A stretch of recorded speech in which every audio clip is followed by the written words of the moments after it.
తీసుకొనియకుండా చేసి వాళ్ళని నడి బజార్న నొక్కుతున్నది ఈ ప్రభుత్వం. అందుకే నేనంట ఈ ప్రభుత్వం కాంగ్రెస్ ప్రభుత్వం కట్టే కొట్టే తెచ్చే అన్నట్టు చెప్పాలంటే ఏమున్నది గర్వకారణం ఈ ప్రభుత్వం చూస్తే? కూల్చివేతలు, ఎగవేతలు, పేల్చివేతలు అన్నీ ఎగ్గొట్టుడేనాయి. ఏమన్నాడు అన్నాడు రేవంత్ రెడ్డి గారు? 420 హామీలు ఇచ్చిండు. అత్తలకు 4000, కోడళ్లకు 2,500 చెప్పిండా లేదా? ఒక్క అత్తకు పడ్డాయా 4000? ఒక్క కోడల పిల్లకు పడ్డదా 2,500? మొన్న ఈ మధ్య నేను సూర్యాపేట పోయినా. మా నాయకుడు ఒకడు సోదరుడు మా కార్యకర్త కొత్తగా పెళ్లి చేసుకుంటా అంటే ఒక నెల ఆలస్యంగా పోయినా, ఎందుకంటే పెళ్ళి అయింది. ఒక నెల అయినాక పోయినా. నేను అప్పుడు పెళ్ళికి పోలేను కాబట్టి ఇంటికి పోయినా. ఇంటికి పోగానే ఛాయ్ దాపిచ్చిర్రు, చాలా మన నీళ్ళు ఇచ్చిర్రు, ఛాయ్ దాపిచ్చిర్రు. బాగున్నావా తల్లి అన్న ఆ పెద్ద మనిషిని. ఎవరు? మా నాయకుడి అమ్మగారిని. ఏం బాగున్నా కొడుక? ఏం బాగలేనన్నది. అగో ఏమైందమ్మా అని నేనంటే, అంటే ఇక కోడల పిల్ల వస్తుంది, నెలకు 2,500 వస్తాయి అనుకున్నా, కోడలు వచ్చింది కానీ ఏం రాలే అన్నది. ఇది ఎక్కడ బాధ? నేను కోడల పిల్లని చూస్తే ఆ పిల్ల ఇంకా గడుస్తున్నది. అత్త నువ్వు కూడా 4,000 వస్తాయి అనుకున్నావు, నీకేమైనా వచ్చినాయా అని ఆమె అన్నది. ఇప్పుడు రేవంత్ రెడ్డి వల్ల అత్త కోడల పంచాయతీలు కూడా మోపోయినాయి. అంటే ఎంత దౌర్భాగ్యపు పరిస్థితి అంటే 100 రోజుల్లోనే 6 గ్యారంటీలు, 100 రోజుల్లోనే మొత్తం చేస్తా. ఎలక్షన్లకు ముందేమో దాన వీర శూర కర్ణ, ఎలక్షన్లు అయిపోయినాకనేమో కుంభకర్ణ. మర్చిపోయిండు. ఆగం.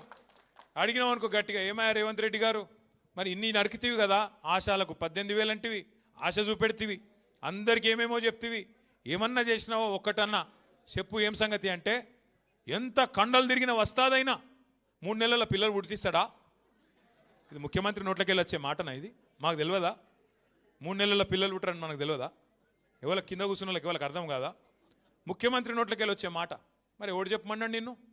90 రోజుల్లో చేస్తా, 99 రోజుల్లో చేస్తా. బాండ్ పేపర్లు ఎందుకు రాసిరు? జేమ్స్ బాండ్ లెక్క. మీ ఆయన చెప్పింది కదా డిప్యూటీ సీఎం, భద్రంగా పెట్టుకోండి కార్డులు, భద్రంగా దాచిపెట్టుకోండి 90 రోజులు. మా వాళ్ళు వస్తారు, ఇప్పుడు ఎడబెట్టుకోవాలి మరి కార్డులు. ఏం చేసుకోవాలి కార్డులు? అంటే కమల్ హాసన్ మించిన యాక్టింగులు చేసిరు ఎలక్షన్లకు ముందేమో. ఇప్పుడేమో ఏమైనా అంటే 3 నెలల పిల్లలు ఉట్టిస్తారా ఎవడన్నా అని మాట్లాడుతుండు. అయ్యా రేవంత్ రెడ్డి గారు, మాకు కూడా తెలుసు 9 నెలలకు పిల్లలు ఉడతారు. కానీ నేను అడుగుతున్నా, 3 నెలలు ఎప్పుడో అయిపోయింది, 30 నెలలు పడ్డది. మరి 30 నెలలకు కూడా పిల్లలు పుట్టకపోతే నిన్నేమనాలి మరి? నేను అనలే సుమా మళ్ళేమనంటే నీ మీద నా మీద కేసు పెడతా. అంటే ఇంత చిల్లర మాటలు, ఇంత లేకి మాటలు బహుశా ఈ భారతదేశ చరిత్రలో ఏ ముఖ్యమంత్రి ఎన్నడూ మాట్లాడలే.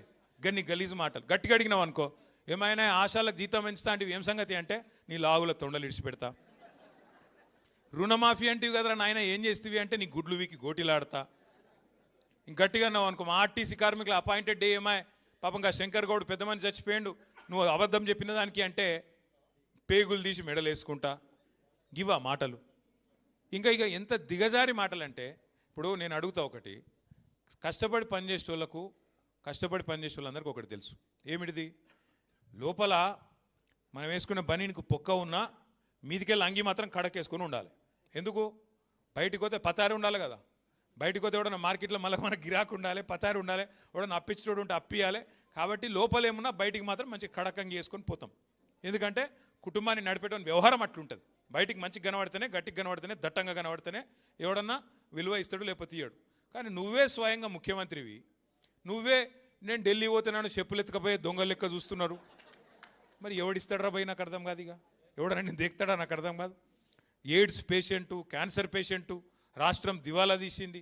అరే దివాలా తీసినా నువ్వే తండ్రి పాత్రలో ఉన్నావు, అది ఏమున్నా నువ్వే చూడాలి కదా.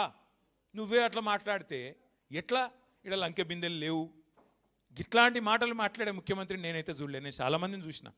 ఎన్టీ రామారావు గారిని చూసిన, చంద్రబాబు నాయుడు గారిని చూసిన, తర్వాత రాజశేఖర రెడ్డి గారిని చూసిన, రోషయ్య గారు, కిరణ్ కుమార్ రెడ్డి గారు, ఆ తర్వాత మన నాయకుడు కేసీఆర్ గారు, ఇక ఇప్పుడు ఈ సన్నాసి. వాళ్ళని చూసి నేను చూస్తే నాకు అర్థమే అవుతలేదు. నక్క నాగలోకం అంటారు చూడు, ఒక అంత తేడా ఉన్నది, జమీన్ ఆస్మాన్ ఫరక్ ఉన్నది. ఏం మాట్లాడతాడో ఏందో తెలియదు. ఇక తెల్లారలేస్తే ఇంకో బాధ. ఆయనకి ఆడ మైకు దొరికినా ఒకటే ఎరక, బూతులు తిడతాడు. కేసీఆర్ గారి మీద మాత్రం ఎక్కడ లేని శాపాలు పెడతాడు. ఎవడన్నా నాకు తెలియక అడుగుతా, నువ్వు కొట్టుకొని తనలాడి ముఖ్యమంత్రి అయినావు, మంచిగా సుఖంగా ఉండరాదు? ఇదేం మళ్ళీ గెలిచేది లేదు, పీకేది లేదు, నీకు కూడా తెలుసు, మాకు కూడా తెలుసు. అదేదో ఉన్నప్పుడు మంచిగా సుఖంగా ఉండి 4 పనులు చేసి పో. కానీ తెల్లారు లేస్తే దరిద్రపు మాటలు. ఎవరైనా ఇంకో నాయకుడు చచ్చిపోవాలని కోరుకుంటారా తల్లి? అసలు ఏం మాటలు అవి, ఏం మనిషి. అందుకే ఈయన మీద ఇవాళ ఈ రాష్ట్రంలో కార్మిక లోకానికే కాదు అందరికీ కూడా ఇవాళ విశ్వాసం పోయింది. కార్మికులకు నిజంగా కూడా కాంగ్రెస్ పార్టీకి కార్మికులు అంటే లెక్క లేదు. మీరు చూడండి సిగాచి కంపెనీలో ఏం చెప్పారు, ఇవాళ ఏం చేస్తున్నారు చూడండి. ఆటో అన్నలకు ఏం చెప్పినారు, వేజ్ బోర్డు పెడతాం, వెల్ఫేర్ బోర్డు పెడతాం, నెలకు 1000 రూపాయలు ఇస్తాం, ఆటో సంక్షేమ బోర్డు పెడతామన్నారు. కానీ మీకు ఒక చిన్న ముచ్చట చెప్తాను.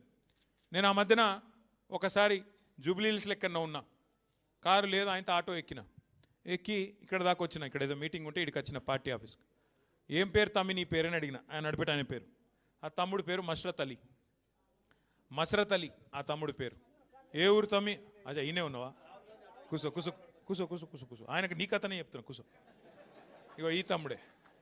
అయితే ఏ ఊరు తమ్మి ఏం సంగతి అంటే, అన్న నాది సంగారెడ్డి జిల్లా, నేను ఇక్కడనే వచ్చి సెటిల్ అయినా అన్నాడు. సరే సంతోషం. మరి ఏం సంగతి ఎట్లా నడుస్తుంది దాని దాంట్లో? ఏమున్నదన్నా, ఏం లేదు, అంత ఆగమైపోయింది. ఇదివరకు నేను రోజుకు 2000 సంపాదించుకొని ఇప్పుడు కనీసం 500-600 లేదు, ఆటో కిరాయి వెళ్తలేదు, ఏం లేదు. అచ్చా అట్లనా అంటే ఇక హైలైట్ ముచ్చట చెప్తా. ఇక తమ్ముడు ఏం చెప్పిండంటే, ఇదే తమ్ముని ఆటో ఈయనదే రాహుల్ గాంధీ గారు ఎక్కిండు ఎలక్షన్ ముందు. ఏది ఈయనకు 2 ఆటోలు ఉండే ఎలక్షన్ల ముందు, కాంగ్రెస్ గవర్నమెంట్ రాకముందు. ఇప్పుడు ఏం దొరికేనా, 2 ఆటోలు అమ్ముకున్నాడు, ఇప్పుడు కిరాయి ఆటో నడుపుకుంటున్నాడు. కొన్ని లెగ్గులు అట్లుంటాయి. నీ లెగ్గుని ఆటోలో పెట్టిండు, ఆటో కూడా నాశనం అయింది. ఇక అట్లా ఈ కాంగ్రెస్ లెగ్గు పెట్టింది, రాష్ట్రమే నాశనం చేసి ఆఖరికి మా మస్రత్ అలీ ఆటోలు కూడా ఆగం చేశారు. ఈ పరిస్థితి ఇవాళ ఆటో వర్కర్లు, ఆటో తమ్ముళ్ళు 6.5-7 లక్షల మంది ఉంటారు రాష్ట్రంలో, వాళ్ళందరూ బతుకుని ఆగం చేశారు. ఇంకోటి మీదికెళ్ళేంది, మనం ఫ్రీ బస్సునే అద్దంటలేము, నువ్వు పెట్టు ఫ్రీ బస్సు పెట్టు, ఇంకా ఎక్కువ పెట్టు బస్సులు, నేను అద్దంటలేను. కానీ వీళ్ళ పొట్టగొట్టుడు ఏంది నాకు అర్థం కాదు. వాళ్ళకి ఏం మాటలు ఇచ్చినావో నిలబెట్టు, నెలకు 1000 అంటివి, ఇంకేదో చెప్తా అంటివి, ఇంకేదో చెప్తివి, ఆఖరికి వాళ్ళు ఉన్న ప్రమాద బీమా కూడా తీసేస్తావు కదా.